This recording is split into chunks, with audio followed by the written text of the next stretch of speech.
कि जहां राम का जन्म हुआ था,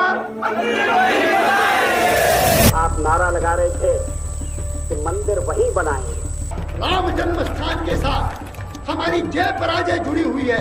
जो मंदिर के पहले विरोधी थे वो भी अब कहने लगे कि अयोध्या में मंदिर तो बनना चाहिए। बाबर वहां आते हैं, उसके कोई सूबेदार उस मंदिर को गिरा करके मस्जिद बनाते हैं। तो ये मंदिर मस्जिद का झगड़ा नहीं, ये भारत के विजय पराजय का झगड़ा है।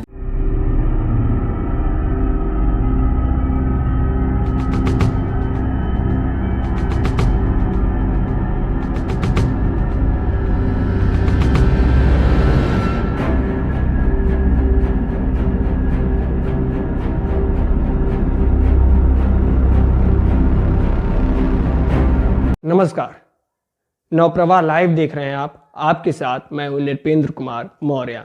भारतीय जनता पार्टी के शीर्ष नेता और संस्थापक सदस्यों में से एक पूर्व उप प्रधानमंत्री लालकृष्ण आडवाणी को भारत रत्न देने की घोषणा की गई है। प्रधानमंत्री नरेंद्र मोदी ने लालकृष्ण आडवाणी से मुलाकात कर उन्हें भारत रत्न दिए जाने के संबंध में जानकारी दी। इसके बाद इससे संबंधित तस्वीरें सोशल मीडिया पर शेयर कर उन्होंने देश को इसकी जानकारी दी। भारतीय जनता पार्टी के शीर्ष नेताओं में से एक लालकृष्ण आडवाणी भारत रत्न घोषित किए जाने के बाद भाजपा नेताओं में हर्ष का माहौल है। पिछले दिनों बिहार के जननायक कहे जाने वाले समाजवादी नेता पूर्व सीएम कर्पूरी ठाकुर को भारत रत्न देने की घोषणा की गई थी। अब लालकृष्ण आडवाणी को भारत रत्न दिए जाने की खबर सामने आई है। लालकृष्ण आडवाणी को देश हमेशा राम मंदिर आंदोलन में महत्वपूर्ण भूमिका के लिए याद रखेगा। आइए अब हम समझते हैं राम मंदिर कनेक्शन लालकृष्ण आडवाणी का किस तरह था।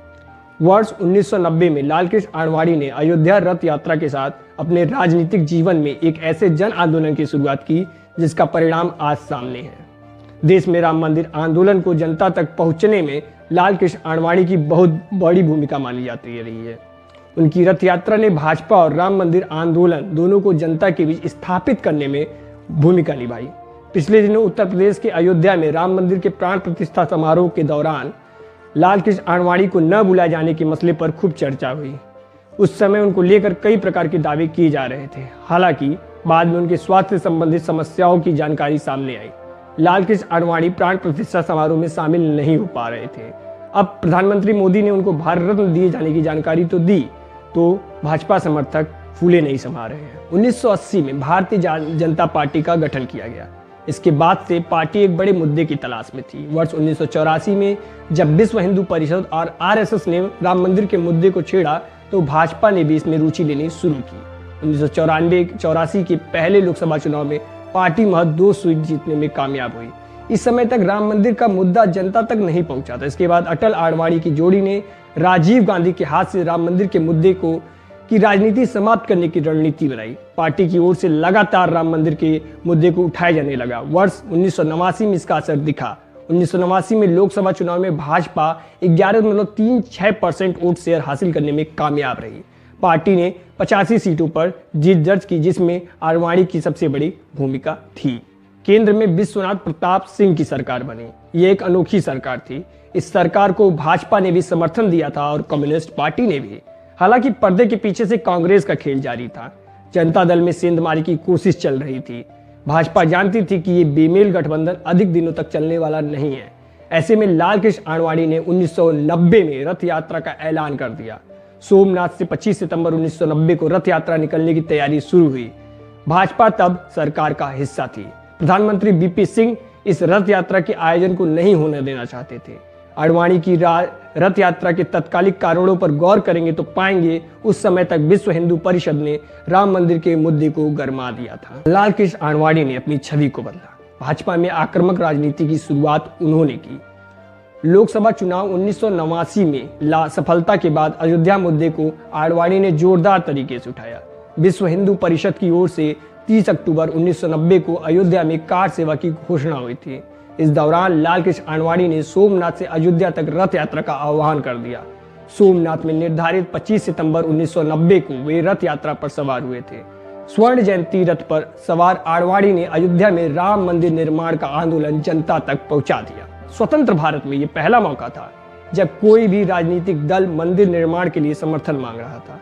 आडवाणी का रथ जिस शहर, गांव, राज्य से गुजरा उस पर फूल बरसाए गए। लोगों का भरपूर समर्थन मिल रहा था। राम मंदिर का मुद्दा अब तक जनता तक नहीं पहुंचा था। वहीं 10 साल पुरानी पार्टी लोगों के बीच चर्चा में थी। आडवाणी के दूरदर्शी नेतृत्व ने पार्टी को बड़े स्तर पर सफलता दिखाई थी।